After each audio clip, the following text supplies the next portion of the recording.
हाय, very good morning. कैसे हो आप सब? हम लोग कर रहे थे सीए फाउंडेशन जून 2023 की आरटीपी, और 2023 की आरटीपी में हम लोगों ने कर लिया था क्वेश्चन 1 to 6 तक के प्रोविजंस, है ना। यानी कि हम लोगों ने इंडियन कॉन्ट्रैक्ट एक्ट का जो पोर्शन था आपके आरटीपी 2023 में, वो हम लोगों ने कर लिया था। आज की क्लास में हम लोग स्टार्ट करने जा रहे हैं सेल्स ऑफ गुड्स एक्ट, और हम लोग स्टार्ट कर सेल्स ऑफ गुड्स एक्ट के क्वेश्चंस करेंगे, एज वेल एज पार्टनरशिप के भी प्रोविजंस करेंगे। ठीक है, तैयार हैं आप लोग? यस मैम, चलो आ जाओ। पहला क्वेश्चन 6 तक कर लिया था ना। कल बच्चों के मुझे फीडबैक बहुत अच्छे अच्छे आए हैं ना। बच्चों ने कहा कि मैम आरटीपी का पोर्शन तो बहुत इजी है, बहुत अच्छे क्वेश्चंस हैं और सब इजी लग रहा है, बहुत बहुत सिंपल सिंपल क्वेश्चन पूछ रखे हैं इंस्टीट्यूट ने। हाँ, आपने पढ़ाई करी है इसीलिए आपको सब आसान लग रहा है ना। और बस ऐसे ही मन लगा के पढ़ाई करते रहो। चलो, क्वेश्चन नंबर 7 कर रहे स्टार्ट। आयुक्त purchase 100 kg of wheat from Bhaskar. आयुक्त है बायर एंड भास्कर है सेलर। आयुक्त purchase 100 kg of wheat from Bhaskar at ₹30 per kg. Bhaskar says that wheat is in warehouse in the custody of किशोर। कोई मिस्टर किशोर है, तो सेलर कह रहा है कि जो wheat रखा हुआ है वो किशोर की कस्टडी में रखा हुआ है, उसके वेयर हाउस में है। किशोर confirmed आयुक्त that he can take the delivery of wheat from him, until then he is holding wheat on आयुक्त behalf। अब यहाँ पे क्या है कि सेलर ने बायर ने सेलर से कुछ 100 kg ऑफ राइस परचेज किया एट द रेट ऑफ 30, और वो जो राइस है वो सेलर के पास नहीं है, वो किसी थर्ड पर्सन के पास है, और वो वेयर हाउस में रखा हुआ है मिस्टर किशोर के पास। और यहाँ पे सेलर ने बायर को गुड्स बेचे लेकिन डिलीवरी नहीं दी है, और कह रहे हैं जो डिलीवरी है वो किशोर के पास है। और किशोर ने आयुक्त को कंफर्म किया कि हाँ, आपके जो गुड्स हैं, आपने 100 kg राइस परचेज किया है मिस्टर भास्कर से, वो मेरे पास रखे हुए हैं, आप आके इनको रिसीव कर लेना। ठीक है, क्लास का क्वेश्चन एग्जाम्पल है ये। Okay, before Ayuk picked the goods from the warehouse, the whole wheat in the warehouse has flowed in a flood. Now Ayuk wants his price on the contention that no delivery has been done by the seller. Whether Ayuk is right with his views under the Sales of Goods Act कि वो अपने पैसे वापस ले सकता है। सुनो ध्यान से, देखो मैंने कहा कॉन्ट्रैक्ट ऑफ सेल को फॉर्म करने के लिए मैंने आप लोगों को बता रखा है 5 इसेंशियल इंग्रेडिएंट्स चाहिए: seller, buyer, goods, price and transfer of property. And transfer of property का मतलब होता है सेलर टू बायर गुड्स के रिस्क को ट्रांसफर करना। ट्रांसफर ऑफ प्रॉपर्टी का मतलब होता है अगर seller to buyer goods transfer हो गया, गुड्स के रिस्क ट्रांसफर हो गए हैं, तो yes of course sale complete हो गई है। तो इससे कोई फर्क नहीं पड़ता है फिजिकली गुड्स का पोजीशन बायर के पास है या नहीं है। अच्छा, पहली तो ये बात। दूसरी बात, जब मैंने आपको डिलीवरी का पोर्शन पढ़ाया था, तो आप जाओ डिलीवरी वाले टॉपिक पे। मैंने डिलीवरी में आप लोगों को पढ़ाया था कि हम ना 3 टाइप्स की डिलीवरी पढ़ते हैं। एक एक्चुअल डिलीवरी जहाँ सेलर टू बायर गुड्स को फिजिकली हैंड ओवर कर देते हैं। एक होती है सिंबॉलिक डिलीवरी, जहाँ पे ना हम लोग कोई भी ऐसा सिंबल जो डिलीवरी को रिप्रेजेंट कर रहा है हम वो ट्रांसफर करते हैं। जैसे मैंने कार आपको ट्रांसफर नहीं करी, कार के कीज दे दिए, तो फिर कार की ट्रांसफर मानी जाएगी, क्योंकि कार की कीज का ट्रांसफर करना ये सिंबॉलिक डिलीवरी है कि आपको कार ट्रांसफर कर रहे हैं। एंड लास्ट मोड आता है कंस्ट्रक्टिव डिलीवरी। कंस्ट्रक्टिव डिलीवरी का मतलब होता है कि सेलर और बायर के बीच में कॉन्ट्रैक्ट हुआ, सेलर और बायर के बीच में कॉन्ट्रैक्ट हुआ, जो गुड्स हैं वो किसी थर्ड पार्टी के पास है। पहले इस थर्ड पार्टी ने गुड्स को होल्ड किया है सेलर के बिहाफ पे, लेकिन जब सेलर ने इन गुड्स को बायर को बेचा तो थर्ड पार्टी ने बायर को इन्फॉर्म किया कि मिस्टर बायर, मैंने आपके गुड्स आपके गुड्स मैंने ये जो गुड्स आपने सेलर से परचेज किए हैं ये मैंने होल्ड करके रखा है आपके बिहाफ पे, आप आके ले जाना। यानी कि कंस्ट्रक्टिव डिलीवरी में क्या होता है, अगर सेलर ने बायर को माल बेचा तो पहले ये गुड्स को सेलर होल्ड करता है और बाद में थर्ड पार्टी को इंस्ट्रक्ट करता है कि आप ये गुड्स को बायर को डिलीवर कर दो। और थर्ड पार्टी ने बायर को इन्फॉर्म कर दिया कि मिस्टर बायर, मैंने आपके बिहाफ पे ये गुड्स होल्ड करके रखे हैं, आप जब चाहे आप तब रिसीव कर लेना। तो इसका मतलब है भाई सेलर ने बायर को डिलीवरी दी, लेकिन ये डिलीवरी क्या है, कंस्ट्रक्टिव डिलीवरी है।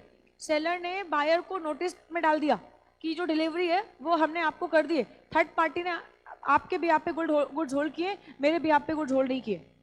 तो कंस्ट्रक्टिव डिलीवरी में भाई सेलर ने थर्ड पार्टी को इन्फॉर्म किया कि मिस्टर बायर को बोल दो कि आपके पास से गुड्स ले जाएं।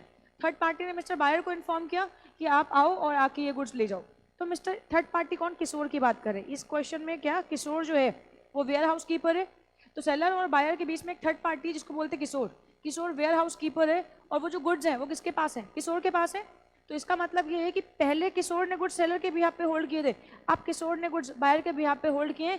इस बात का नोटिस दिया है किशोर ने मिस्टर बायर को, तो इसका मतलब है मिस्टर बायर को डिलीवरी हो चुकी है, और इसको प्यार से हम लोग बोलते हैं कंस्ट्रक्टिव डिलीवरी। तो ये केस में अब तो बायर को तो गुड्स ट्रांसफर हो गया यार, क्या कहते हैं। तो अब यहाँ पे अब फिर से पढ़ते हैं एक बार, अब क्वेश्चन में पूछा गया है ना, अभी तक तो मैंने आपको प्रोविजन बताया। अब देखो, Ayuk purchased 100 kg of wheat from Bhaskar, added to 30. Bhaskar says that wheat is in warehouse in the custody of Kishore, the warehouse keeper. ठीक है, Kishore confirmed Ayuk, Kishore confirmed buyer that he can take the delivery of wheat from him. Until then, he is holding wheat on Ayuk's behalf. तो हो गई ना constructive delivery. Before आयुक्त pics the goods, बेटा बाढ़ आ गई और good बह गए उसमें। Now Ayukt wants his price on the condition that no delivery has been done, पर डिलीवरी तो हो चुकी है। तो यहाँ पे मिस्टर बायर मिस्टर सेलर से कोई भी पैसे डिमांड नहीं कर सकते, वो वापस रिफंड नहीं ले सकते, है ना। तो मिस्टर आयुक्त मिस्टर भास्कर से ये नहीं कह सकते कि मुझे अब ये कॉन्ट्रैक्ट नहीं करना है, क्योंकि डिलीवरी तो हो गई थी।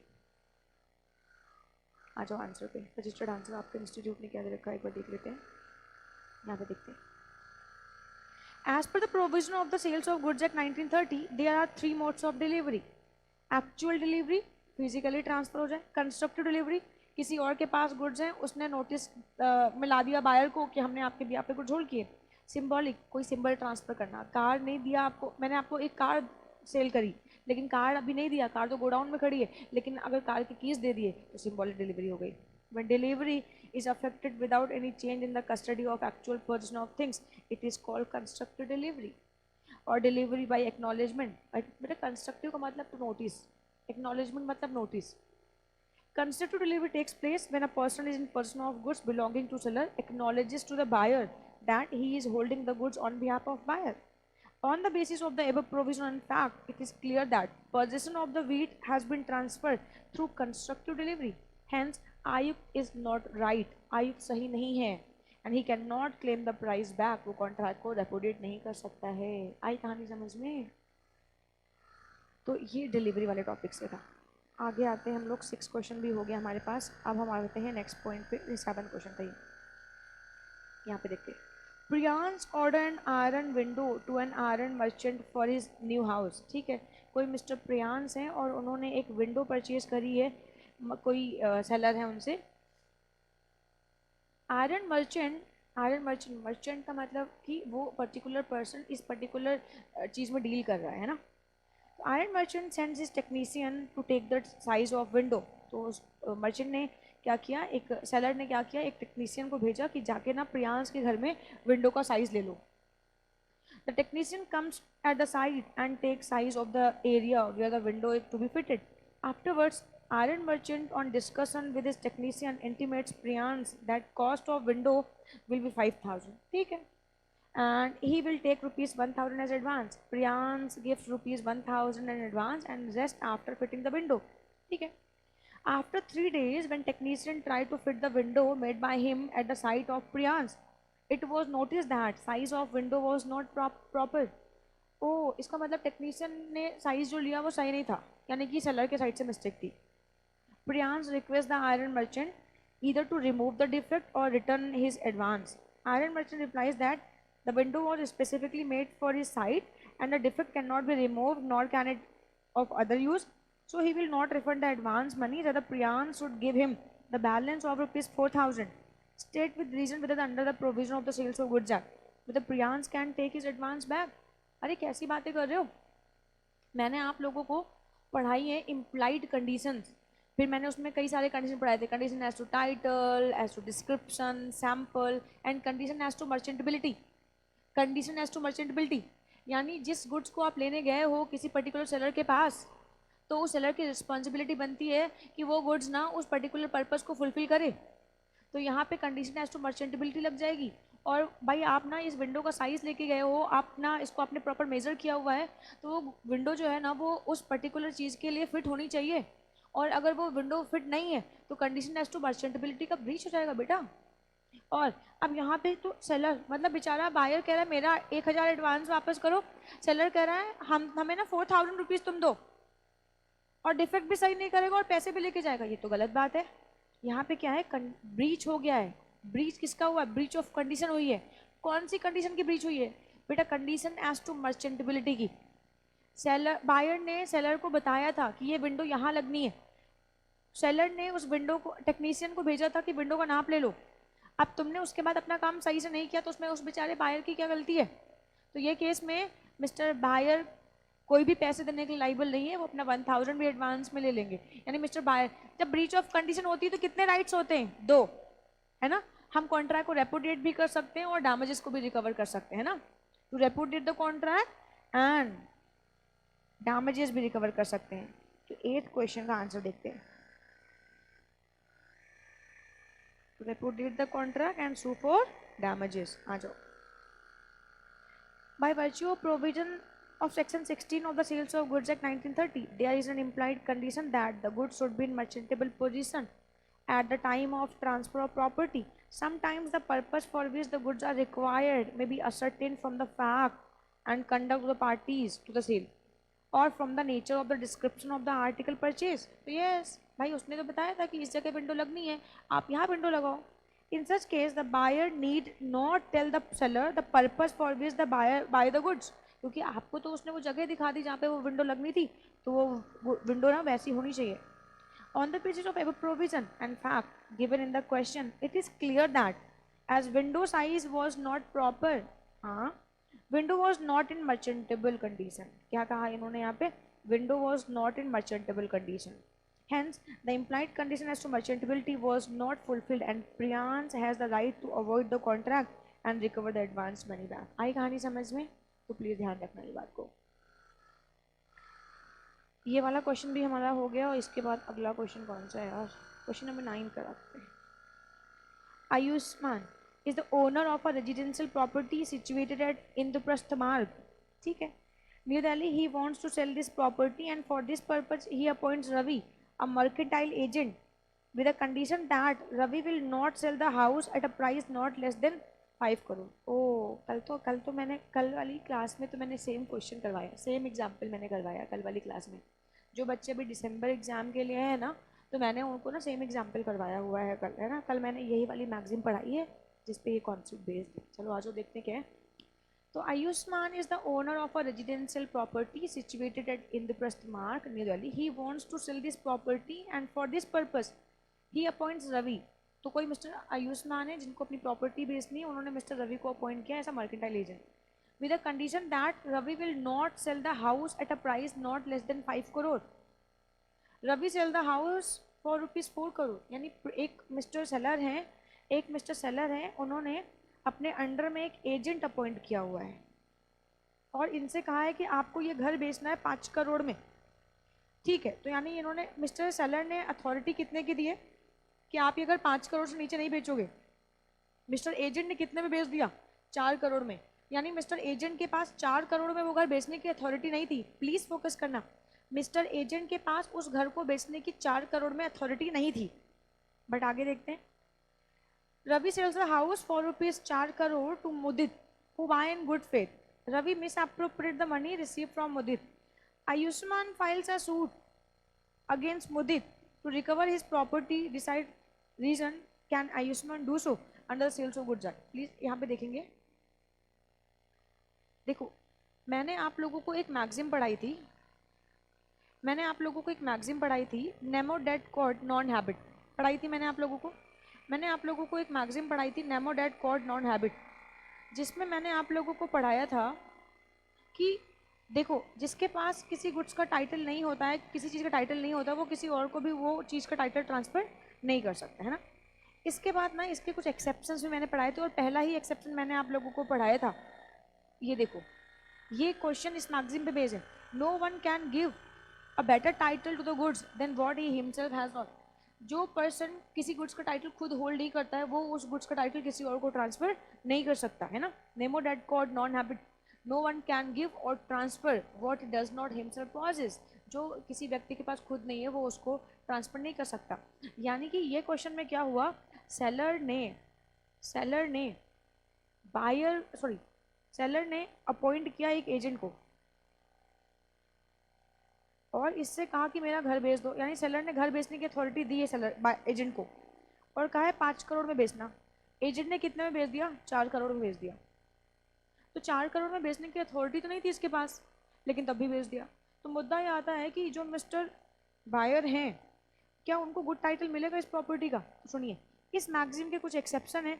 इसमें पहला ही एक्सेप्शन है मर्केंटाइल एजेंट। अगर किसी मर्केंटाइल एजेंट ने किसी गुड्स को बेचा है, लेकिन इसमें 4 कंडीशन मैंने बताई थी ना, A B C D, आप लोगों को याद आ रही है? 4 कंडीशंस मैंने आप लोगों को पढ़ाई थी, है ना? मर्केंटाइल एजेंट के केस में 4 कंडीशंस मैंने आप लोगों को पढ़ाई थी। वो 4 कंडीशंस कौन कौन सी? ये वो 4 कंडीशन थी। पहली कंडीशन क्या थी? बायर ने क्या उस गुड सॉरी एजेंट ने क्या उस गुड्स को होल्ड किया है अपने पास? क्या उस गुड्स का पोजीशन उसके पास है, या documents of title to good उसके पास है?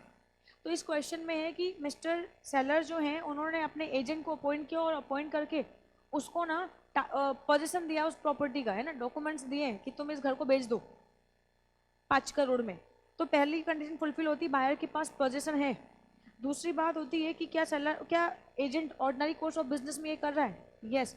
तीसरी कंडीशन, क्या बायर ने इसको गुड फेथ में परचेज किया है? बायर को इस बात की जानकारी नहीं है कि मिस्टर एजेंट जो सेलर के बिहाफ पे ये घर बेच रहे हैं उनके पास 5 करोड़ की अथॉरिटी है, 4 करोड़ की नहीं है। तो मिस्टर जो बायर थे वो तो इनोसेंट थे, उनको तो पता ही नहीं है कि इसके पास 4 करोड़ में घर को बेचने की अथॉरिटी नहीं है।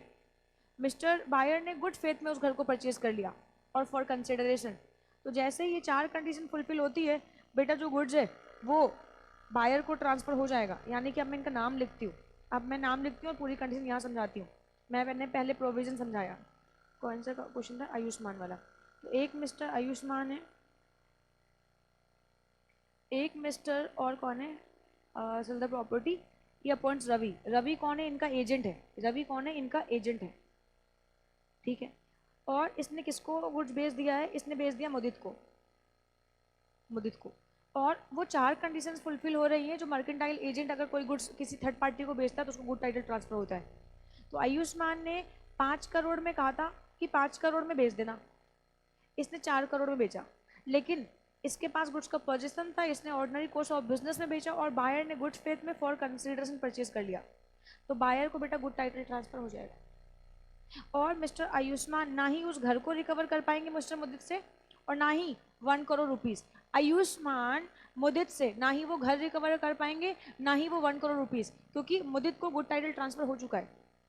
उनके मर्केंटाइल एजेंट ने मुदित को गुड टाइटल ट्रांसफर कर दिया। तो ये केस में जो लॉस होएगा वो आयुष्मान मिस्टर रवि से रिकवर कर सकते हैं, लेकिन मिस्टर मुदित से रिकवर नहीं कर सकते। आई बात समझ में? तो ये जो क्वेश्चन था ये बेटा नेमो डेट कॉड नॉन हैबिट वाली मैगजीन पे बेस्ड था, उसके एक्सेप्शन पे, और पहले ही एक्सेप्शन पे बेस्ड था मर्केंटाइल एजेंट पे, ठीक है ना यार? मैम एक बात और बता दो। हाँ बेटा, मैम मान लो एक आयुष्मान है, एक रवि है, और एक कौन है? मुदित है। दो पॉइंट मैं करा देती हूँ, एक एक्स्ट्रा पॉइंट मैं कराना चाहती हूँ अपनी साइड से। तो मिस्टर आयुष्मान ने मिस्टर रवि को अपना एजेंट बनाया, और इस एजेंट ने क्या किया, इसको अथॉरिटी कितने की थी? 5 करोड़ में आपको प्रॉपर्टी बेचनी है, इसने 4 करोड़ में बेच दिया। तो पहले केस जो आपकी आपके इस क्वेश्चन में है, पहले केस में रवि ने मुदित को ये घर ट्रांसफर किया, तो 4 कंडीशन कंप्लाई होती हैं, तो यस ऑफ कोर्स इसको गुड टाइटल ट्रांसफर हो जाएगा मिस्टर मुदित को। मैम एक बात बताओ, ये जो मिस्टर रवि है एजेंट है, मैम एजेंट के साथ साथ ना ये माइनर भी है, तो मैम क्या ये प्रॉपर्टी मुदित को ट्रांसफर कर सकता है? अगर मिस्टर आयुष्मान ने मिस्टर रवि को अपना एजेंट बनाया है और वो माइनर है, और इस माइनर ने 5 करोड़ का घर 4 करोड़ में बेच दिया है, तब भी मुदित को गुड टाइटल ट्रांसफर हो जाएगा, गुड टाइटल ट्रांसफर हो जाएगा। और अभी देखो, अगर ये मेजर है तो आयुष्मान रवि से बेटा डैमेजेस रिकवर कर सकता है, लेकिन अगर ये माइनर होएगा तो बेटा मिस्टर आयुष्मान मिस्टर रवि से कोई भी डैमेजेस रिकवर नहीं कर पाएगा। यानी मैम इसमें माइनर वाला केस भी आ सकता है। यस, आपको केस स्टडी में कुछ भी पूछ सकते हैं। तो मैंने आप लोगों को ये भी करा रखा था क्लास में, ये क्लास का क्वेश्चन है जो आपके आरटीपी में पूछ रखा है, ये आपके क्लास का क्वेश्चन है, मैंने आपको सेम एग्जाम्पल दिया था, ठीक है? तो अब आइए इसका आंसर पढ़ते हैं।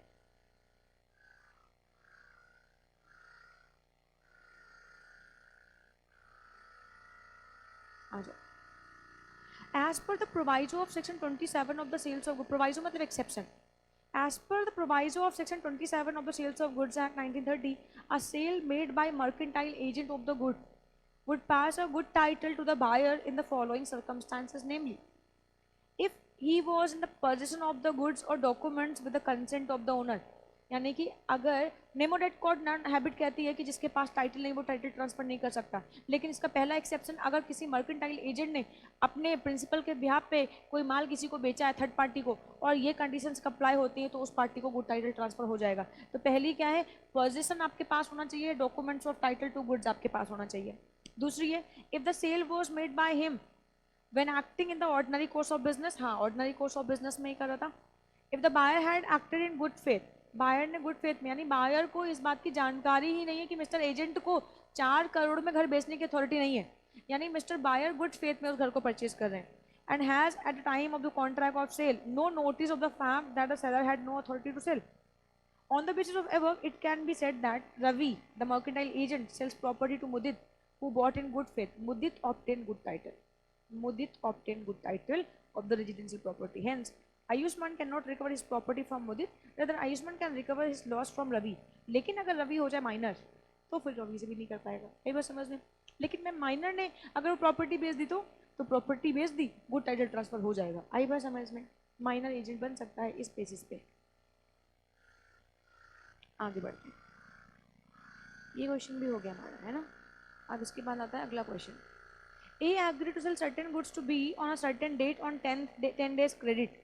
The period of 10 days expired. ये मुझे लग रहा है अनपेड सेलर का है, मुझे तो ऐसा लग रहा है, मुझे तो फीलिंग आ गई। आप लोगों को आई कि नहीं आई? आ गई। A agreed to sell certain goods to B on a certain date on 10 days credit. The period of 10 days expired and goods were still in possession of A. B has also not paid the price of the goods. B become insolvent. A refused to deliver the goods to exercise his right of lien on the goods. Can he do so under the Sales of Goods Act? तो यार याद करो, unpaid seller, unpaid seller के case में मैंने आपको 2 बातें बताई थी। अनपेड सेलर के पास 2 राइट होते ना, अनपेड सेलर के पास 2 right, right against the goods and right against the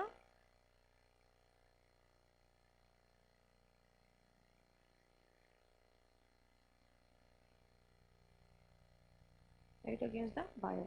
2 बातें बताई थी, ठीक है। राइट अगेंस्ट द गुड्स क्या बताया था मैंने? Right of lien, stoppage in transit and right to resale बताया था मैंने आप लोगों को। तो यहाँ पे क्या हुआ है, मिस्टर ए जो है, मिस्टर ए ने मिस्टर बी को कोई माल बेचा है, ठीक है ना। 2 गुड से मैंने 2 राइट याद दिला दिया मैंने आप लोगों को। अब देखो, मिस्टर ए ने मिस्टर बी को कोई माल बेचा है और ये 10 डेज की क्रेडिट पे है, 10 डेज की क्रेडिट पे है ना। तो इसका मतलब है कि 10 डेज जैसे ही लैप्स करेंगे मिस्टर बायर को पेमेंट करनी होगी, और अगर मिस्टर बायर ने पेमेंट नहीं करी तो सेलर जो होएगा वो क्या बन जाएगा? अनपेड बन जाएगा। तो सेलर क्या बन जाएगा? अनपेड सेलर बन जाएगा। और जैसे ही अनपेड सेलर होएगा, राइट अगेंस्ट द गुड्स में इसके पास 3 राइट्स हो जाएंगे। सबसे पहला राइट होता है क्या? राइट ऑफ लेन, यानी उन गुड्स को अपने पास होल्ड करने का राइट आ जाएगा, है ना। पोजीशन को होल्ड करने का राइट आ जाएगा, राइट टू रिटेन आ जाएगा। तो अब यहाँ पे क्या कह रहे हैं, ए ने बी को गुड्स बेचा 10 डेज की क्रेडिट पे, और 10 डेज के बाद ना उसने क्या किया, पेमेंट नहीं किया, और फिर उसके बाद बायर जो है वो इंसॉल्वेंट भी हो गया। तो राइट ऑफ लेन को एक्सरसाइज करने के मैंने आपको कुछ कंडीशंस बताए थे, याद आ रहा है आप लोगों को? जिसमें मैंने आप लोगों को बताया था कि अगर सेलर अनपेड है तो फिर वो राइट ऑफ लेन कर सकता है, और अगर बेटा बायर इंसॉल्वेंट हो जाए, ये देखो पढ़ाया मैंने आप लोगों को ये वाला टॉपिक, राइट ऑफ लेन पहला है when where the goods have been sold without any stipulation as to credit, तो फिर हो जाएगा। दूसरा, where the goods have been sold on credit और क्रेडिट पीरियड एक्सपायर्ड हो गया या बायर बिकम्स इंसॉल्वेंट। तो इसमें 2 बातें हो गई बेटा। क्रेडिट पीरियड, देखो पहली कंडीशन फुलफिल नहीं हुई है, where the goods have been sold on credit and credit period expired. तो यहाँ पे क्या हुआ, 10 दिन की क्रेडिट मिली थी और 10 दिन का टाइम पीरियड लैप्स कर गया, 10 डेज का टाइम पीरियड लैप्स कर गया, है ना। एज वेल एज जो बायर है वो इंसॉल्वेंट हो गया। तो yes of course mister seller के पास आ जाएगा अनपेड सेलर के केस में राइट ऑफ लेन का राइट, और वो उस गुड्स को होल्ड कर सकते हैं तब तक जब तक उनको उसके पैसे ना मिले, है ना। तो आपसे क्या पूछा है, आपसे पूछा है A refuses to deliver the goods to exercise his right of lien on the goods, can he do so? Yes, Mister seller ये कर सकते हैं। याद आ रहा है आप लोगों को? सब पढ़ाया हुआ, सारे एग्जाम्पल क्लास कराए हुए हैं ना, आसान लग रहा है ना? Lien is the right of person to retain the possession. तो सेलर के पास ऑलरेडी गुड्स थे, उसने बेच दिए थे, 10 डेज का क्रेडिट पीरियड दिया था कि 10 दिन में अपने पैसे दे के गुड्स ले जाओ। तो सेलर के पास गुड्स है और सेलर क्या हो गया, सेलर क्रेडिट पीरियड लैप्स कर गया और बायर इंसॉल्वेंट हो गया। तो मिस्टर सेलर के पास राइट ऑफ लेन आ जाएगा और वो उस गुड्स का पोजीशन अपने पास होल्ड कर सकते हैं, ठीक है ना? Lien is the right of a person to retain possession of the goods belonging to another until claim of the person in possession is satisfied. The unpaid seller has also the right of lien over the goods for the price of goods sold. क्या कहते हैं? Section 47 of the Sales of Goods Act 1930 provides that an unpaid seller who is in the possession of the goods is entitled to exercise right of lien in the following cases. याद आ रही है? Same to same लिख रखा है ना, same to same लिख रखा है। When to retain the possession, क्या यहीं से क्वेश्चन पूछ रखा है? When to retain the possession book में लिख रखा है ना, इस वाली हेडिंग पे D.2 पे लिख रखा है कि when to retain the possession, 3 conditions को फुलफिल करोगे और आपकी बुक में भी वही बात है। Where the goods have been sold without any stipulation as to credit, where the goods have been sold on credit but the term of credit period has expired, where the buyer becomes insolvent even though the period of credit has not yet expired. आई बात समझ में? देखो, in the given case A has agreed to sell certain goods to B on a credit of 10 days. The period of 10 days has expired. B has neither paid the price of goods nor taken the possession of the goods. That means the goods are still physically in the possession of A, the seller के पास. In the meantime, buyer becomes insolvent. In this case, A is entitled to exercise the right of lien on the goods because the buyer has become insolvent and a term of credit period has expired without any payment of price by the buyer. आई बात समझ में? तो फिर right of lien यहाँ पे mister buyer exercise कर पाएंगे, ठीक है ना? चलो, ये वाला भी क्वेश्चन हो गया है ना? आसान लग रहा है ना? बहुत आसान है ना? बहुत आसान है, बट आपको प्रॉपर जिसने अच्छे से पढ़ा है ना उसको तो बिल्कुल एकदम आसान लग रहा होगा। फाइनल, मैं ना हमेशा आपको ना सेल और एग्रीमेंट टू सेल पढ़ाती थी, तो मैंने हमेशा आपको ये मोस्ट इंपॉर्टेंट लिखवाया है। मैं सोचती थी इस बार आएगा, इस बार आएगा, इस बार आएगा, इस बार आरटीपी में तो पूछ रखा है। होप सो कि इस बार एग्जाम के क्वेश्चन में भी आ जाए, क्योंकि ये एक अच्छा क्वेश्चन है जो बन सकता है। और इंस्टीट्यूट ने जब से फाउंडेशन में सेल्स ऑफ गुड्स एक्ट में टॉपिक पूछे, कभी सेल और एग्रीमेंट टू सेल में डिफरेंस नहीं पूछा, लेकिन मैंने आपको हमेशा इंपॉर्टेंट लिखवाया क्योंकि ये टॉपिक अच्छा बनता है। ये एक अच्छा क्वेश्चन है जो इंस्टीट्यूट पूछ सकता है बच्चों से 6 से 7 नंबर में, है ना? तो मुझे उम्मीद है कि अगर इस बार आरटीपी में है तो क्वेश्चन आना चाहिए, एग्जाम के क्वेश्चन पेपर में भी आ जाना चाहिए। देखते क्या होता है। चलो, तो मैंने sale and agreement to sale करा रखा है, डिफरेंस आपको, है ना? सेल और एग्रीमेंट टू सेल में डिफरेंस क्या होता है? सेल बेटा जब सेल हो, देखो मैंने आप लोगों को गुड्स बता रखे थे, है ना? अब ये मैं आप लोगों को क्लास में बहुत डिटेल में पढ़ा चुकी हूँ, याद करवा चुकी हूँ, रटा चुकी हूँ, तो फिर मैं इसको डिस्कस नहीं कर रही क्योंकि ये मैंने अपने बच्चों को रटाया है, याद करवाया है ना, प्रॉपर एकदम अच्छे से। बट फिर भी थोड़ा सा बता देती हूँ। अच्छा चलो, देखो मैंने आप लोगों को क्या बताया था? मैंने आप लोगों को बताए थे टाइप्स ऑफ गुड्स। जब मैंने आप लोगों को सेल्स ऑफ गुड्स स्टार्ट किया था तो मैंने आपको टाइप्स ऑफ गुड्स बताए थे, और टाइप्स ऑफ गुड्स में मैंने आप लोगों को बताया था कि हमारे पास 3 टाइप्स के गुड्स होते हैं। पहला होता है हमारे पास एग्जिस्टिंग गुड्स, दूसरा होता है हमारे पास फ्यूचर गुड्स, और तीसरा होता है कंटिजेंट गुड्स। एग्जिस्टिंग गुड्स अगर होते हैं हमारे पास, तो एग्जिस्टिंग में फिर मैंने आपको 3 तरीके के गुड्स बताए हैं, अनसर्टेन गुड्स, असर्टेन गुड्स और स्पेसिफिक गुड्स। अनसर्टेन का मतलब जो आइडेंटिफाइड ही नहीं है, अभी बायर ने डिसाइड ही नहीं किया कि कौन से गुड्स परचेज करने। असर्टेन का मतलब बायर ने आइडेंटिफाई किया कि हमें ये गुड्स परचेज करने। स्पेसिफिक मतलब सेल हो गई। तो 3 टाइप्स के गुड्स बताए, एग्जिस्टिंग, फ्यूचर और कंटिजेंट, और फिर एग्जिस्टिंग में 3 बताए थे मैंने। अगर हमारे पास एग्जिस्टिंग गुड्स हैं और एग्जिस्टिंग में असर्टेन गुड्स हैं तो उनकी हमेशा सेल होती है, तो वहाँ पे कॉन्ट्रैक्ट ऑफ सेल फॉर्म होएगा। यानी कॉन्ट्रैक्ट ऑफ सेल को फॉर्म करने के लिए हमारे पास एग्जिस्टिंग गुड्स चाहिए और हमारे पास ना असर्टेन गुड्स चाहिए, है ना? तो एग्जिस्टिंग में असर्टेन होने चाहिए, अगर अनअसर्टेन होंगे तो कॉन्ट्रैक्ट ऑफ सेल फॉर्म नहीं होएगा। और एग्रीमेंट टू सेल में देखो, जो फ्यूचर गुड्स और कंटिजेंट गुड्स हैं, यानी कि ये अभी तो है नहीं सेलर के पास, राइट नाउ एग्जिस्टेंस में तो है नहीं, तो इनको तो फ्यूचर में सेल करेंगे ना, तो इनके लिए कॉन्ट्रैक्ट ऑफ सेल तो फॉर्म ही नहीं हो सकता है, तो इनके लिए क्या फॉर्म होगा? एग्रीमेंट टू सेल फॉर्म होगा, है ना? अब देखो, तो इसका मतलब पहला डिफरेंस तो ये बनता है कि जो सेल होती है वो एग्जिस्टिंग गुड्स की होगी और असर्टेन गुड्स की होगी, और एग्रीमेंट टू सेल किसका होगा? फ्यूचर गुड्स और कंटिजेंट गुड्स का होगा। जो सेल होती है उसमें प्रॉपर्टी, प्रॉपर्टी मतलब risk immediately seller to buyer transfer हो जाता है, लेकिन जो एग्रीमेंट टू सेल होता है उसमें प्रॉपर्टी किस कब ट्रांसफर होती है, फ्यूचर की डेट पे होती है। सेल में कॉन्ट्रैक्ट भाई तुरंत की तुरंत रिस्क ट्रांसफर हो जाता है, तो यहाँ पे इसको हम एग्जीक्यूटेड कॉन्ट्रैक्ट भी बोल देते हैं। एग्रीमेंट टू सेल को हम एग्जीक्यूटरी कॉन्ट्रैक्ट बोलते हैं क्योंकि हम इसको फ्यूचर में परफॉर्म करेंगे। तो इस तरीके के ना आप बेसिक डिफरेंस ऐसे लिख लोगे यार, है ना। आज एक बार फटाफट पढ़ा दो। Transfer of property, sir sale में कॉमन सेंस, एग्जिस्टिंग गुड्स है तो इसका मतलब प्रॉपर्टी इमीडिएटली ट्रांसफर हो जाएगी। The property in the goods passes to the buyer immediately. Agreement to cell में अभी तो गुड्स है ही नहीं, तो फ्यूचर में बनेंगे, फ्यूचर में रेडी होएंगे, सेलर फ्यूचर में मैन्युफैक्चर करेगा।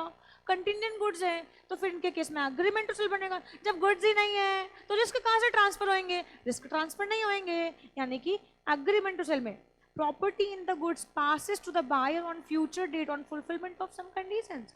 नेचर ऑफ कॉन्ट्रैक्ट, अरे यार कॉन्ट्रैक्ट ऑफ सेल में सेलर और बायर अपने अपने परफॉर्मेंस दे देंगे। तो मैंने कहा कि देखो मैंने आपको टाइप्स ऑफ कॉन्ट्रैक्ट पढ़ाए थे। टाइप्स ऑफ कॉन्ट्रैक्ट में हमारे पास कॉन्ट्रैक्ट कितने टाइप्स के होते हैं, 3 तरीके के होते हैं। कौन कौन से, on the basis of performance, on the basis of formation and on the basis of enforceability. Enforceability में 5 बताए थे, है ना, वैलिड, वॉइड, वॉइडेबल, इलीगल, अनइन्फोर्सिबल। फिर मैंने आप लोगों को बताए थे on the basis of performance. Performance के बेसिस पे कॉन्ट्रैक्ट कितने होते हैं, 2। पहला कौन सा, एग्जीक्यूटेड, दूसरा कौन सा, एग्जीक्यूटरी। एग्जीक्यूटरी में कितने, 2, यूनिलैटरल एंड बायलैटरल। हाँ याद आ गया ना, याद आ गया ना, ओके। तो सुनो ध्यान से, मैंने आपको on the basis of performance contract 2 बताए थे, executed and executory. When both the parties perform their obligation, कौन सा कॉन्ट्रैक्ट बनेगा, कौन सा कॉन्ट्रैक्ट बनेगा, executed. And when both the parties or none of the parties perform their obligation, तो कौन सा कॉन्ट्रैक्ट बनेगा, एग्जीक्यूटरी। तो कॉन्ट्रैक्ट ऑफ सेल में सेलर अपना पार्ट परफॉर्म करेगा, बायर अपना पार्ट परफॉर्म करेगा, कौन सा कॉन्ट्रैक्ट बनेगा, एग्जीक्यूटेड कॉन्ट्रैक्ट बनेगा। और एग्जीक्यूटरी कॉन्ट्रैक्ट किस भाई, एग्रीमेंट टू सेल, फ्यूचर में पार्ट परफॉर्म करेंगे तो कौन सा कॉन्ट्रैक्ट बनेगा, एग्जीक्यूटरी बनेगा। वेरी सिंपल ना। Remedies for breach, the seller can sue the buyer for the price of the goods. Yes भाई, अगर बायर ने ब्रीच किया, बायर क्या ब्रीच करेगा, ज्यादातर डिनाई कर देगा गुड्स लेने से। लेकिन कॉन्ट्रैक्ट ऑफ सेल हो चुका है तो सेलर के पास 2 राइट आते हैं, right against the goods and right against the buyer. तो राइट अगेंस्ट द गुड्स में 3 राइट आ जाएंगे हमारे पास, right of lien, stoppage in transit and right to resale. और अगेंस्ट द बायर प्राइस और इंटरेस्ट को रिकवर करने के आ जाएंगे। तो यहाँ पे अगर बायर ने ब्रीच किया तो सेलर के पास कितने राइट है, सेलर के पास राइट है कि वो अपना प्राइस रिकवर कर सकता है। एंड एग्रीमेंट टू सेल में the agreed party can sue for damages only and not for the price, क्योंकि अभी तो गुड्स ट्रांसफर नहीं हुआ, गुड्स तो बने ही नहीं है। Liabilities of party, a subsequent loss or destruction. Contract of sale form हो गया, सेल हो गई, सेल हो गई तो risk transfer seller to buyer transfer हो गए। कॉन्ट्रैक्ट ऑफ सेल फॉर्म हो गया, seller to buyer risk transfer हो गया। तो ये पर्टिकुलर सिचुएशन में रिस्क किसके, बायर के, रिस्क किसके, बायर के। आई कहानी समझ में। और एग्रीमेंट टू सेल में रिस्क किसका, सेलर का, क्योंकि प्रॉपर्टी यानी कि रिस्क जो है वो किसके पास है, बायर के पास है। Very simple. Risk of loss is that of buyer since risk follows ownership. Risk of loss is that of seller. Nature of rights, sir creates jus in RAM.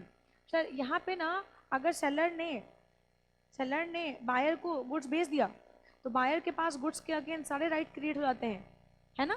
Buyer के पास goods के against सारे right create हो जाते हैं, इसको बोलते हैं बेटा जस्ट इन रेम, है ना। Right against the whole world, उस प्रॉपर्टी पे राइट किसका है, बायर का है। क्रिएट जस्ट इन पर्सोनम, भाई अगर एग्रीमेंट टू सेल हुआ, तो सेलर भाई गुड्स अभी क्रिएट ही नहीं हुए, तो जो गुड्स का रिस्क भी होएगा जब क्रिएट होएंगे तो किसके पास होएगा, सेलर के पास होएगा। यानी बायर को अभी रिस्क ट्रांसफर हुआ ही नहीं, तो बायर को इन गुड्स के अगेंस्ट कोई भी राइट नहीं मिलेगा। तो बायर को राइट किसके अगेंस्ट मिलेगा, सेलर के अगेंस्ट मिलेगा। इसको बोलते हैं जस्ट इन पर्सोनम, राइट अगेंस्ट पर्टिकुलर पार्टीज जो कॉन्ट्रैक्ट, है ना। राइट ऑफ रीसेल, सेलर ने बायर को गुड्स बेचे, प्रॉपर्टी ट्रांसफर करी यानी रिस्क ट्रांसफर किया, सारे राइट किसके हैं, बायर के। अब बायर की मर्जी वो उसको तोड़ दे, फोड़ दे, बेच दे, वो उसकी चॉइस है, जो करना है वो कर ले यार। The seller can not resale the goods, क्योंकि सारे राइट किसके पास है, बायर के पास है। क्या एग्रीमेंट टू सेल में ऐसा हो सकता है, एग्रीमेंट टू सेल में बेटा रिस्क किसके पास है, बायर के, सेलर के पास। एग्रीमेंट टू सेल में रिस्क किसके पास है, सेलर के पास। टाइटल किसके पास है, सेलर के पास है। तो जिसके पास टाइटल है बेटा वो किसी को कुछ भी ट्रांसफर कर सकता है यार, है ना। The seller may sell the goods since ownership is with the seller. In case of insolvency of seller, the official assignee will not be able to take. भाई अगर सेल हो गई है तो जब सेल हो गई है, रिस्क ट्रांसफर हो चुके हैं और सेलर इंसॉल्वेंट हो गया तो सेलर की सारी प्रॉपर्टी तो जाएगी लिक्विडेटर के पास, ऑफिशियल असाइनी के पास, ऑफिशियल रिसीवर के पास, लेकिन वो गुड्स जिसके रिस्क बायर को ट्रांसफर हो चुके हैं वो गुड्स लेने का अधिकार उसके पास नहीं होएगा, है ना। The official assignee will not be able to take over the goods but will recover the price from the buyer. And यहाँ पे देखो, यहाँ पे वो गुड्स को ले जाएंगे क्योंकि रिस्क किसके पास है, सेलर के पास है, और सेलर हो गया इंसॉल्वेंट, सारे गुड्स किसके हो जाएंगे, बायर के, सॉरी सारे गुड्स किसके, कौन ले जाएगा, ऑफिशियल रिसीवर ले जाएगा। In case of buyer insolvency the official assignee will have control over the goods, क्योंकि भाई बायर इंसॉल्वेंट हो गया और बायर के नाम के गुड्स है तो गुड्स पे अधिकार किसका हो जाएगा, कानून का हो जाएगा, ऑफिशियल रिसीवर का हो जाएगा। एंड अगर एग्रीमेंट टू सेल है तो फिर तो official assignee will not have any control over the goods, क्योंकि ये रिस्क किसके पास होंगे, सेलर के पास होंगे। तो ये हमारा यहाँ पे कहानी खत्म हो गया और यहाँ पे हमारा सेल्स ऑफ गुड्स एक्ट मुझे लग रहा है अभी खत्म हो गया, शायद शायद चेक कर लूँगा। सेल्स ऑफ गुड्स एक्ट के साथ प्रोविजंस खत्म हो गए हैं, यस 11। ये कौन से आपसे पढ़ना पड़ेगा, कौन सा क्वेश्चन है, 1932, ये पार्टनरशिप। तो बेटा 7, 8, 9, 10, 11 ये क्वेश्चन आपके सेल्स ऑफ गुड्स एक्ट के थे। आई होप कि आपको ये चीज़ ना समझ में आ गई होगी, है ना। ये टॉपिक जो थे वो सेल्स ऑफ गुड्स एक्ट के थे ना। अब हम लोग मूव करते हैं पार्टनरशिप पे, ठीक है ना यार। आ जाओ फटाफट पार्टनरशिप की भी प्रोविजंस कर लेते हैं यार, है ना। Shyam, Mohan and Keshav were partners in Messrs Nandlal Gokulwale and company. They mutually decided that Syam will take the responsibility to sell the goods. ठीक है, अच्छा नहीं ये वाला क्वेश्चन 12 ये छूट गया, सॉरी पहले ये वाला 12th क्वेश्चन करवा दो, मेरा ये 12th छूट। Mr. Ram and Mr. Rahim are working as a teacher in Ishwar Chand Vidyasagar Higher Secondary School and also are very good friend. ठीक है, they jointly purchased a flat which was given on rent to Mr. John. It was decided between landlords and tenant that rent would be rupees 10,000 per month inclusive of electricity bill. ठीक है, Ram and रहीम क्या है, teacher है, लेकिन ये partnership का कौन case, देखते क्वेश्चन पढ़ते हैं। Ram and Rahim are working at a teacher in Ishwarchand Vidyasagar higher secondary school and are also a very good friend. They jointly purchased a flat which was given on rent to Mr. John. It was decided between landlords and tenant that the rent would be 10,000 per month inclusive of electricity bill. It means electricity bill will be paid by landlords. ठीक है, the landlord by mistake did not pay the electricity bill for the month of March. Due to this, the electricity department cut the connection. Mr. John has to pay the electricity bill 2,800 and 200 as a penalty to resume the electricity connection. Mr. John claimed 3,000 Mr. Ram, but Mr. Ram replied that he is liable only 1,500 and John said Mr. Ram and Rahim are partners, therefore he can claim the full amount from any of the partner. Explain whether under the provision of the Indian Partnership 1932 Mr. Ram is liable to pay whole of the amount. ये question में लेकिन partnership तो है ही नहीं यार। राम और रहीम इन्होंने एक घर होल्ड किया है जॉइंटली, ये तो टीचर है, टीचर है, इसका मतलब है बिजनेस नहीं है यार। याद करो इसेंशियल इंग्रेडिएंट्स पार्टनरशिप को फॉर्म करने के लिए मैंने आपको इसेंशियल इंग्रेडिएंट्स बताए थे कि 2 और more पर्सन होने चाहिए, उनके बीच में एग्रीमेंट होना चाहिए, बिजनेस होना चाहिए, शेयरिंग ऑफ प्रॉफिट होना चाहिए एंड म्यूचुअल एजेंसी होनी चाहिए। जब ये 5 इसेंशियल इंग्रेडिएंट्स मिलेंगे तब पार्टनरशिप बनेगी, लेकिन यहाँ पे बिजनेस तो है ही नहीं, बिजनेस नहीं है तो ये पार्टनरशिप नहीं है। बात पता, राम और रहीम ने ये घर को होल्ड किया है, अगर घर को होल्ड किया है तो यार ये को ओनरशिप है, को ओनरशिप है। तो राम और रहीम के बीच में म्यूचुअल एजेंसी नहीं है, यहाँ बताती हूँ, इधर थोड़ा एक मिस्टर राम है, एक मिस्टर रहीम है, ये टीचर है यानी बिजनेस नहीं है, इन्होंने एक घर होल्ड किया है और ये घर दोनों लोगों ने साथ साथ परचेज किया है और इसको इन्होंने लेट आउट कर दिया और इससे रेंट आ रहा है। ठीक है, तो पहली बात तो इनमें पार्टनरशिप, पहली बात तो पहला फैक्टर ये पार्टनरशिप नहीं है। क्यों नहीं है? क्योंकि इसमें बिजनेस मिसिंग है, बिजनेस नहीं है, तो ये पार्टनरशिप नहीं है। ठीक है ना यार। और अगर पार्टनरशिप नहीं है तो म्यूचुअल एजेंसी नहीं होगी, है ना। अब क्वेश्चन क्या है, राम और रहीम ने एक घर को होल्ड किया, इससे रेंट आ रहा है, वो आपस में बांट लेते होंगे, है ना। बिजली का बिल लैंडलॉर्ड पे करेंगे, डिफॉल्ट क्या हुई, 2800 रुपये एक महीने का बिजली का बिल आया जो कि लैंडलॉर्ड ने पे नहीं किया, प्लस 200 रुपये की पेनल्टी लग गई। और ये किसने पे कर दिया, मिस्टर जॉन ने पे कर दिया, मिस्टर जॉन ने पे कर दिया। नाउ मिस्टर जॉन अभी ना ये पूरा का पूरा अमाउंट मिस्टर राम से रिकवर करना चाहते हैं, क्योंकि उन्हें लग रहा है कि दोनों पार्टनर हैं, और पार्टनर है तो म्यूचुअल एजेंसी है, और अगर म्यूचुअल एजेंसी है तो फिर जॉन के पास राइट है कि वो पूरा पैसा राम से भी रिकवर कर सकता है और रहीम से भी। अगर म्यूचुअल एजेंसी होती तो, अगर म्यूचुअल एजेंसी होती तो फिर मिस्टर जॉन के पास राइट है कि पूरा पैसा वो राम से भी रिकवर कर सकता है और पूरा पैसा वो रहीम से भी, यानी कि पूरा का पूरा 3000 वो राम से भी रिकवर कर सकता है और पूरा का पूरा 3000 वो रहीम से। लेकिन बेटा एजेंसी ही तो नहीं है, म्यूचुअल एजेंसी नहीं है, क्योंकि ये पार्टनरशिप नहीं है, ये को ओनरशिप है। तो मिस्टर जॉन के पास ये जो 3000 रुपए मिस्टर जॉन ने पे किए हैं, मिस्टर जॉन के पास क्या अधिकार है, मिस्टर जॉन के पास अधिकार है कि वो बेटा 1500 रुपए रिकवर करेंगे मिस्टर राम से और 1500 रिकवर करेंगे बेटा मिस्टर रहीम से। आई बात समझ में। उनके पास ये अधिकार नहीं है कि पूरा का पूरा पैसा रिकवर कर ले राम से। अगर ये पार्टनरशिप होती तो म्यूचुअल एजेंसी होती तो फिर ये राइट आता। तो अभी मिस्टर जॉन के पास अधिकार क्या है कि वो 1500 from Ram and 1500 from Rahim recover कर सकते हैं, ठीक है ना यार। क्वेश्चन समझ में आया। और देखिए आंसर में क्या है।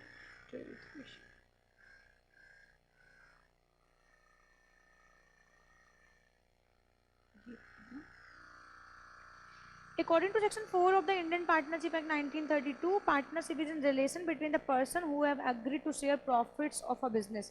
तो प्रॉफिट होना चाहिए, बिजनेस होना चाहिए, है ना, टू और मोर पर्सन होने चाहिए, carried on by all or any of them, यानी कि उनके बीच म्यूचुअल एजेंसी होगी। Therefore for determining the existence of partnership is must be prove there must be an agreement between all the person. देखो two or, मैंने 5 ingredient बताए थे, यहाँ पे 4 लिख रखे, टू और मोर पर्सन, उनके बीच में अग्रीमेंट होना चाहिए, अग्रीमेंट बिजनेस का होना चाहिए, शेयरिंग ऑफ प्रॉफिट होना चाहिए और म्यूचुअल एजेंसी होनी चाहिए। जब ये 5 एसेंशियल इंग्रेडिएंट्स होंगे तब जाके पार्टनरशिप बनेगा। ये क्वेश्चन में ना बिजनेस मिसिंग है। On the basis of the above provision and fact provided in the question, Mr. Ram and Rahim cannot be set under the partnership as they are teachers in a school. पहली ही line में answer लिखा हुआ है यार। मतलब ऐसे ऐसे हल्के क्वेश्चन पूछते हैं यार। पहली लाइन में लिख रखा है कि वो दोनों टीचर हैं, teachers in a school, and just purchase a flat jointly by merely giving the flat on rent. They are not doing any business, they are not doing any business। यही है essential point, यही है keyword इसका।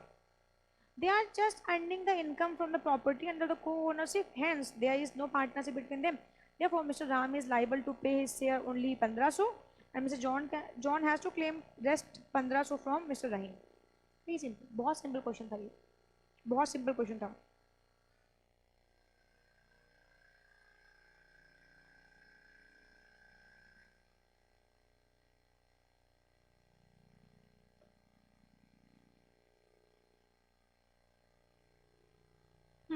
तो आ जाइए, अब हम लोग नेक्स्ट कौन से पे मूव कर रहे हैं, नेक्स्ट क्वेश्चन पे।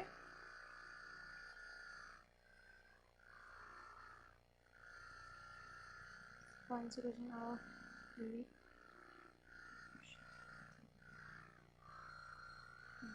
यहाँ कर लिया हमने ना। आ जाओ अब अगला question, question number 13। Mister Shyam, Mohan and Keshav were a partner in a Messrs Nandlal Gokulwal and Company, ठीक है। They mutually decided that Shyam will take the responsibility to sell the goods, ठीक है। मुझे लग रहा है ये अथॉरिटी पे, इम्प्लाइड अथॉरिटी पे या अथॉरिटी पे। They mutually decided that Shyam will take the responsibility to sell the goods, Mohan will do purchase of goods for firm, and Keshav will Keshav will look after the accounts and banking department, ठीक है। यानी कि partner, 3 partner है और तीनों ने अपने अपने काम ना बांट रखे हैं, ठीक है। No one will interfere in others department, ठीक है। Once when the Shyam and Keshav were out of town, Mohan got the information that the price of their good is going down, है ना। क्यों? क्योंकि गवर्नमेंट पॉलिसीज चेंज हो गए हैं, ठीक है। And would result in heavy loss to firm if goods not sold immediately.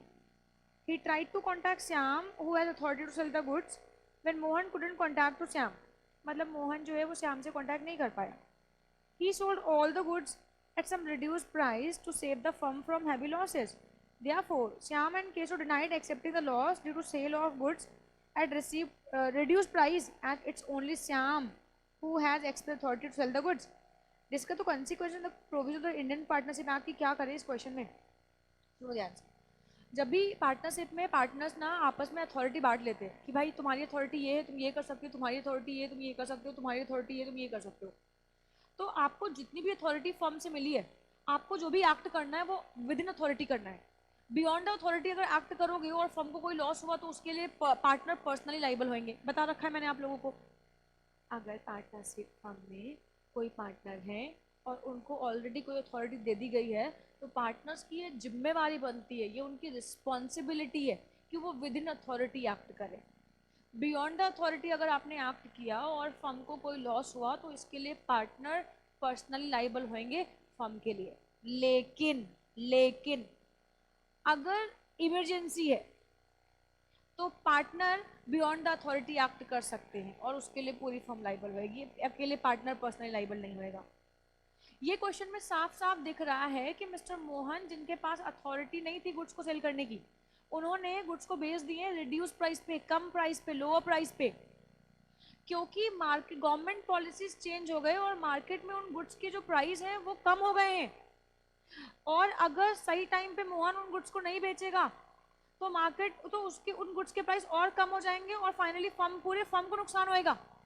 तो फर्म को नुकसान से बचाने के लिए मोहन के पास अथॉरिटी नहीं थी फिर भी उसने गुड्स को बेच दिया। तो इन case of any emergency partner beyond the authority भी एक्ट कर सकता है। तो ये एक इमरजेंसी सिचुएशन है, तो यहाँ पे mister Mohan beyond the authority काम कर सकते हैं। आई कहानी समझ में?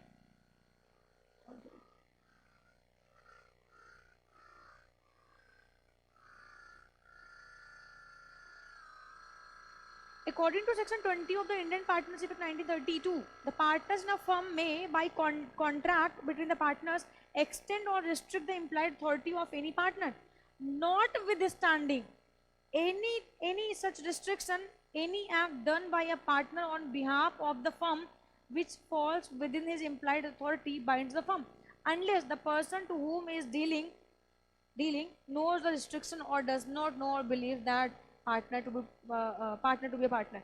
Further, according to 21, a partner has authority. यहाँ से मेरा आंसर फाइनल शुरू होता है।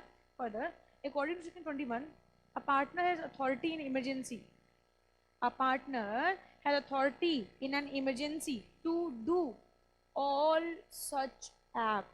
To do in an emergency. To do all such act for the purpose of protecting the firm from losses, as would be done by person of ordinary prudence. एक समझदार व्यक्ति इस सिचुएशन में यही करेगा। In his own case, acting under similar circumstances, and such act bind the firm on the basis of the above provision and facts provided in the question, though the Shyam was expressly authorized to sell the goods. Mohan sold the goods at some loss. It was very much clear that Mohan has done what a person in ordinary prudence does in emergency to protect the firm from heavy losses. Hence the sale will bind the firm, not personally Mohan. आई बात समझ में? Personally Mohan को ये bind नहीं करेगा।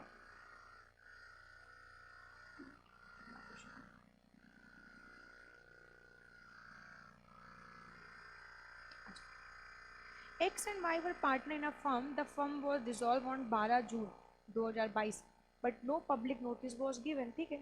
Thereafter, X purchased some goods in the firm's name or from Z. Z was ignorant of the fact of dissolution of the firm. X became insolvent and Z filed a suit against Y for recovery of his amount, stated with reason where Y would be liable under the provision of Indian Partnership Act. देखो, एक active partner जब किसी partner से firm से retirement लेता है तो उसको पब्लिक नोटिस देना होता है, और अगर आपने पब्लिक नोटिस नहीं दिया तो फिर आप पार्टनर बाई होल्डिंग आउट माने जाते हो। अगर मिस्टर वाई ने रिटायरमेंट लिया तो इनको ना पब्लिक नोटिस सर्व करना पड़ेगा। मिस्टर वाई ने अगर फर्म से रिटायरमेंट ली है तो इनको पब्लिक नोटिस देना पड़ेगा, और अगर इन्होंने पब्लिक नोटिस नहीं दिया तो ये कहलाएंगे पार्टनर बाई होल्डिंग आउट। और ये केस में एक्स और वाई दो पार्टनर थे, वाई ने रिटायरमेंट ले लिया लेकिन नोटिस नहीं दिया, और वाई ने इसी टाइम पे जेड से माल परचेज कर लिया क्रेडिट पे, और बाद में एक्स क्या हो गया, इंसॉल्वेंट हो गया। तो अब मुद्दा आता है कि क्या जेड वाई से रिकवर कर सकता है अपने पैसों को? द आंसर इज यस, क्योंकि Mister Y partner by holding out कहलाएंगे और ये लाइबल होंगे क्रेडिटर्स के लिए। नहीं बात समझ में? मिस्टर वाई अगर नोटिस दे देते तो लाइबल नहीं होते, मिस्टर वाई ने पब्लिक नोटिस नहीं दिया तो मिस्टर वाई यहाँ पे लाइबल होंगे।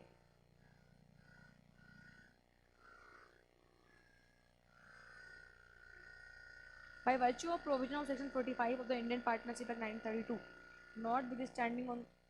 notwithstanding the dissolution of a firm, the partners continue to be liable as such to third party for any act done by any of them which would have been an act of the firm, if done before the dissolution, until public notice is given of the dissolution.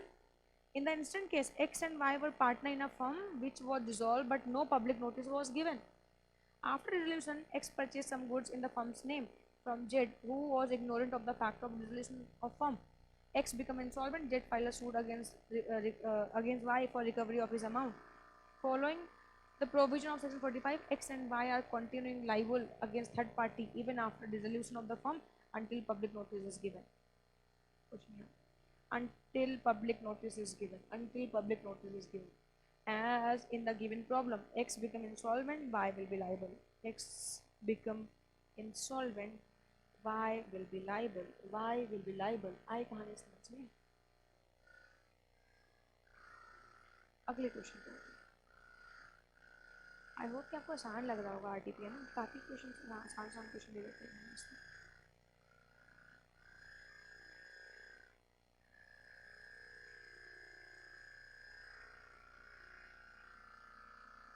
State the modes by which partner may transfer his interest.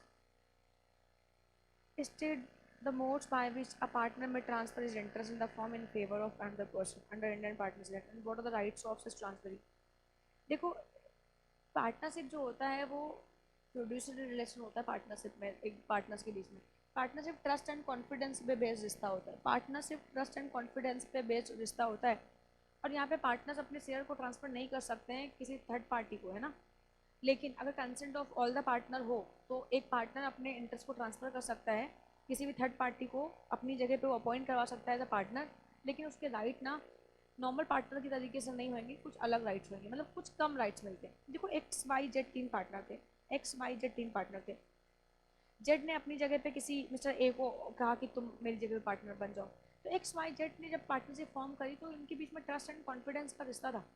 हो सकता शायद ये एक ही साथ ना बन पाए, तो ये केस में कहते हैं कि भाई अगर जेड अपने इंटरेस्ट को ट्रांसफर कर रहा है ए को,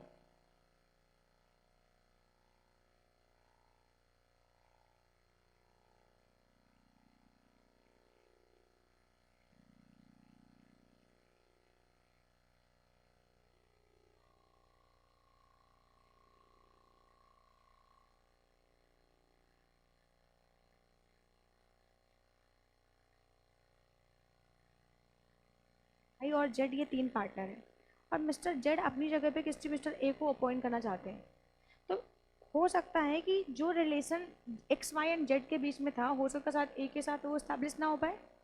तो यहाँ पे कहते हैं कि ठीक है, अगर मिस्टर जेड अपने इंटरेस्ट को ट्रांसफ़र करना चाहते हैं तो वो कर सकते हैं। मिस्टर जेड अगर अपने इंटरेस्ट को ट्रांसफ़र करना चाहते हैं तो वो कर सकते हैं, है ना? लेकिन मिस्टर जेड अगर इस अपने इंटरेस्ट को ट्रांसफ़र करना चाहते हैं तो वो कर सकते हैं, लेकिन इसके पास ना प्योर राइट नहीं आ जाएंगे जो जेड के पास थे। इसके पास कुछ ही राइट्स ट्रांसफ़र होंगे, मतलब रिस्ट्रिक्टेड राइट ट्रांसफ़र होंगे। प्योर राइट जो जेड के पास थे वो नहीं इसको ट्रांसफ़र होंगे। आई बात समझ में? तो ट्रांसफ़र कर सकता है भाई जेड के पास, भाई उसका अपना अधिकार है, वो अगर अपने राइट किसी और को ट्रांसफ़र करना चाहता है तो कर सकता है, कोई दिक्कत की बात नहीं है। जस्ट लाइक कि मेरे पास मेरा ये फ़ोन है और मैं ये फ़ोन ट्रांसफ़र करना चाहती हूँ किसी और पर्सन को, तो ये सब कुछ मैं कर सकती हूँ क्योंकि इस फ़ोन का टाइटल मेरे पास है, मेरी चॉइस है, मैं कर सकती हूँ। लेकिन वही है ना कि यहाँ पे जब जेड अपने अधिकार को ट्रांसफ़र करेगा तो वो अधिकार ए को नहीं ट्रांसफ़र होंगे जो ए के जेड के थे, उसमें से कुछ अधिकार ट्रांसफ़र होंगे, है ना? आ जाओ question number 15।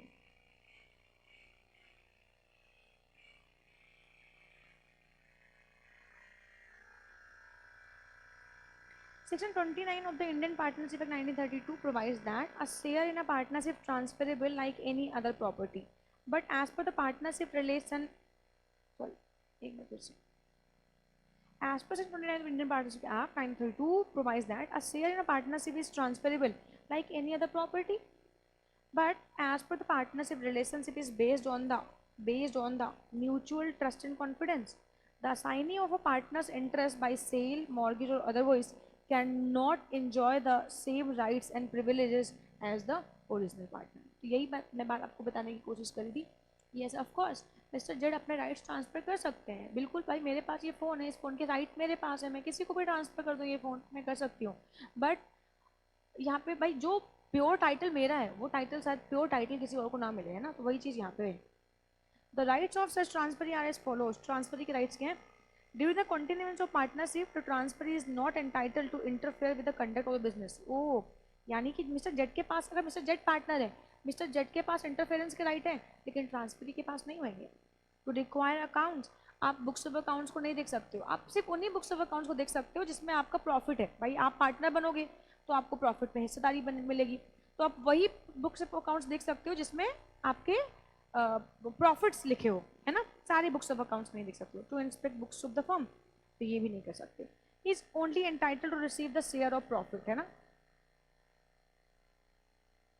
He is only entitle to receive the share of profits of the firm, है ना.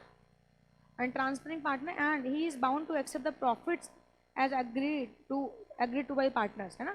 Cannot challenge the accounts on the dissolution. अब dissolution पे क्या rights होंगे? On the dissolution of the firm, on the retirement of the transferring partner, the transferee will be entitled against the remaining partner. Normal जैसे Z के अधिकार होते हैं वैसे हो जाएंगे. To receive the share of the assets of the firm which the transferring partner was entitled, यानी कि मिस्टर जेड के पास अगर फर्म डिसॉल्व होती तो मिस्टर जेड के पास क्या अधिकार होता? भाई उन्होंने जो फर्म के लिए प्रॉपर्टी परचेज करी थी उसमें अधिकार होएगा उनका, तो वो कर लेंगे. मिस्टर जेड का जितना भी शेयर होएगा डिसोल्यूशन के टाइम पे, जितना भी शेयर मिस्टर जेड को मिलता, वो सारा का सारा अधिकार यहाँ पे ट्रांसफरी को मिल जाएगा. And for the purpose of ascertaining the share he is entitled to an accounts as from the date of the dissolution. ठीक है ना यार. तो यहाँ पे वो बुक्स ऑफ अकाउंट्स को देख सकता है. By virtue of section 31 no person can be introduce as a partner in a firm without the consent of all the partner. तो मैंने आपको पहले बताया था consent of all the partner ही कोई भी पर्सन एंट्री करेगा. ठीक है ना. A partner can not by transferring his own interest make anybody else partner in his place unless the other partners agree to accept that person as a partner. At the same time a partner is not debarred from transferring his interest. A partner interest in the partnership can be regarded as an existing interest and tangible property which can be assigned. ठीक है. तो हम यहाँ पे देखा ना आपने क्या कह रहे हैं, पार्टनर का इंटरेस्ट जस्ट लाएगा टेंजिबल प्रॉपर्टी काम करेगा, है ना. ऐसा नहीं कि आपको ऑब्सोल्यूट और प्योर राइट मिल जाएंगे जेड वाले, क्योंकि हो सकता है कि एक्स वाई का जो रिलेशन जेड के साथ था वो एक के साथ इस्टेब्लिश ना हो पाए. तो फिर यहाँ पे जेड अगर अपनी जगह पे किसी और पर्सन को लाता है तो उसको अधिकार तो मिलेंगे, बट ऑफकोर्स वो अधिकार जेड जैसे प्योर नहीं होंगे. ठीक है. तो यहाँ पे ना आपका पार्टनरशिप के प्रोविजंस भी कवर हो जाते हैं, है ना. अब आपके पास 2 एक्ट और बचते हैं, एलएलपी एक्ट और कंपनीज एक्ट. ठीक है. तो इसको मैं कवर करने वाली हूँ नेक्स्ट वीडियो में. फटाफट ये वीडियो देखो और मुझे बताना कि कैसा रहा आप लोगों का आरटीपी का सेशन, है ना. आप लोग एंजॉय कर रहे हो कि नहीं कर रहे हो. और अगर कोई पर्टिकुलर आरटीपी की आपको डिमांड है कि मैम ये वाला आरटीपी भी अपलोड करवा दो, तो मैं वो भी करवा दूँगी. ठीक है. तो आज के लिए इतना ही. टाटा और बाय बाय.